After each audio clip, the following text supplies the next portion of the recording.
చలి జ్వరంతో మనల్ని వణికించే మలేరియా నేటికీ మన దగ్గర ఒక పెద్ద విపత్తే.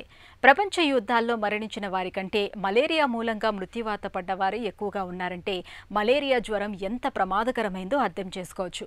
మలేరియా కారణంగా ప్రతి ఏటా ప్రపంచవ్యాప్తంగా 4 లక్షల మందికి పైగా మృత్యువాత పడుతున్నారని, వారిలో 5 ఏళ్లలోపు చిన్నారులే ఎక్కువగా ఉంటున్నారన్నది చేదు నిజం.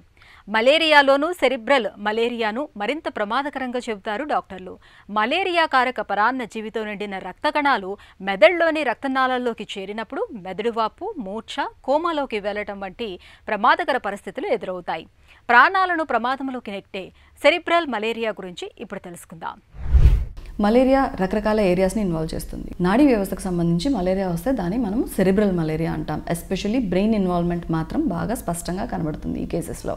సెరిబ్రల్ మలేరియా బ్రెయిన్ ఇన్వాల్వ్ అయితే ఏమేమి ఉండొచ్చు, లక్షణాలు ఏమేమి కనబడతాయి అంటే మనకి కొంచెం డిఫరెంట్ ఉంటుంది పెద్దవాళ్ళలోని చిన్నవాళ్ళలోని. పెద్దవాళ్ళల్లో చిన్నవాళ్ళల్లో కామన్గా కనపడే లక్షణాలు విపరీతమైన తలనొప్పితో పాటు మగతగా ఉండడం, డల్గా ఉండడం, ఏ పని యాక్టివ్గా చేయలేకపోవడం, కాన్సన్ట్రేట్ చేయలేకపోవడం ఒక పని మీద, రెస్ట్లెస్గా ఉండడం, ఇదేది కాదు కన్ఫ్యూజ్డ్గా ఉండడం అంటే అడ్డదిడ్డంగా మాట్లాడడం, సమయం సందర్భం అనుకూలంగా లేకుండా మాట్లాడడం, అసలు ఎక్కడున్నామో కూడా తెలియలేని పరిస్థితి ఉండడం.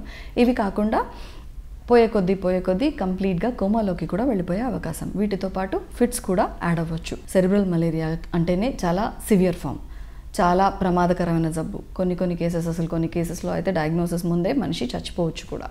సో ఈ డెత్ అవకాశం కూడా ఉంటుంది. కాబట్టి ఒక్కసారి డయాగ్నోసిస్ వచ్చిన వెంటనే అగ్రెసివ్గానే ట్రీట్మెంట్ స్టార్ట్ అవుతుంది. అంటే ఇంజెక్షన్స్తోనే ఎత్తుకుంటాం. మలేరియాకి రకరకాల ట్రీట్మెంట్ ఆప్షన్స్ ఉంటాయి. ఇంజెక్షన్స్ కావచ్చు, టాబ్లెట్స్ కావచ్చు, కొన్ని కేసెస్ అడ్మిట్ చేసి చేస్తాం, కొన్ని కేసెస్ ఓపీ బేసిస్లో చేస్తాం. ప్రతి కేసుకి మందులు రాసిచ్చి ఇంటికి పంపించే అవకాశం ఉండదు. సో ఎస్పెషల్లీ సెరిబ్రల్ మలేరియా ఉన్నప్పుడు, ఇంత తేడా ఉంటున్నప్పుడు మనిషిలో అడ్మిట్ చేసేసుకుని ఐసీయూలో పెట్టుకొని అన్నీ ప్యారలల్గా బీపీ చూసుకుంటూ, దాని తర్వాత ఫిట్స్ ఏమైనా వస్తున్నాయో గమనించుకుంటూ, కొన్నిసార్లు కంటిన్యూస్ ఈజీ కూడా రికార్డ్ చేసుకుంటూ వెళ్ళిపోతాం. దాంతోపాటు యాంటీమలేరియల్స్ ఇంజెక్షన్స్ రూపంలో ఇస్తాం.